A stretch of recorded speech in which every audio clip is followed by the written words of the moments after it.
to Mo's Minute. I am here at Gates of Heaven Memorial Cemetery in Cupertino, and I'm here at the grave of Iris Chang. So Iris Chang was a journalist and an author.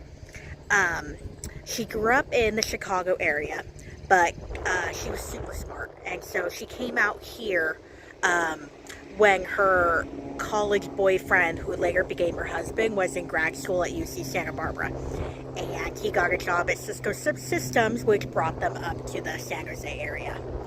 Um, so she was, like I said, a journalist and an author, and she got her start writing like for her college and high school newspaper. Um, and what made her such a successful journalist was how determined she was. She was so single-minded. And she was approached about a project that Bantam Books wanted to do about a Chinese philosopher named Xiang Husheng and during the Red Scare. And they wanted to find someone who would write a biography of him. And so Iris Chang took the assignment with great seriousness and went out and found this man's son and set up an interview and then wrote a 100-page proposal. So that became her book, The Thread of the Silkworm. And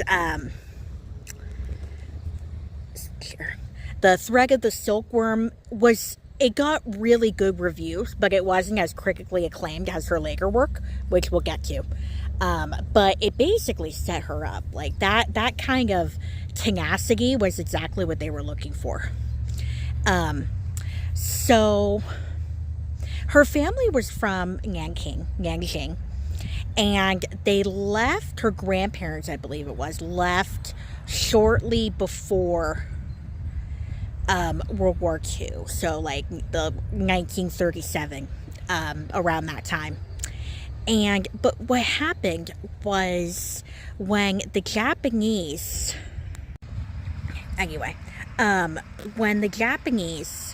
invaded Nanking, they destroyed the city and the people in it.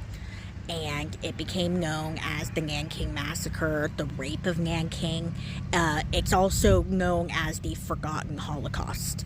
The Japanese army raped and murdered millions of Chinese citizens and took pictures of it, like documented the whole thing. It's sick. It really is sick. And Iris Chang, grew up hearing about this, but wanted to find more about it and couldn't, because like people who survived it, who heard about it from their families, talked about it, but it was never published. And the Japanese army claimed that it never happened. So there was no actual literature for it. And so that became her next project. She wanted to write a book about the Nanking Massacre.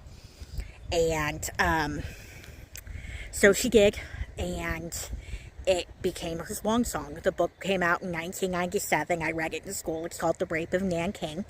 And she got a lot of critical acclaim for it. And but she also got threats, from people who tried to say it didn't happen. It caused Chinese people to demand an apology from the Japanese and from Japan and reparations for what they had gone through. And Japan was going out and saying this never happened. We never did anything like that. She had to set up a P.O. box for all the death threats that she got. And she was one of those people, like, she threw herself into every single project. So she devoted her life to this book. And she never quite recovered what she learned and what she went through to write the book. She never quite recovered. It's thought now that she may have been bipolar, and that would explain some of the extreme highs and lows that she went through during the process of writing and the tours and etc. after the rape of Nanking, she started to write. I don't believe she ever finished it, but she wrote a more lighthearted book called Chinese in America. That one she finished. But she embarked on a project about the Pecan Death March. So also, like, another really heavy topic. And she had gone to Louisville, to meet with people who had survived the Pecan Death March and ended up being admitted to a psychiatric hospital.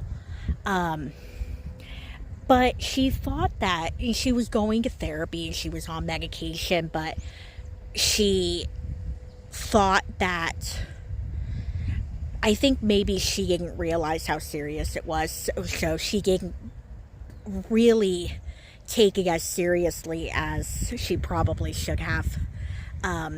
And just the fact that she literally devoted her entire life to these works that were also affecting her adversely, especially in terms of her mental health, it became too much. And in 2004, she actually took her own life. Her mother later wrote a book called The Woman Who Could Not Forget, Iris Chang and the Rape of Nanking. So it's really sad what happened to her, and hopefully people who hear her story, don't let the same things happen, can learn from it. They don't let the same things happen to them, whether it means seeking mental help or whatever you need to do to work on your mental health, do it.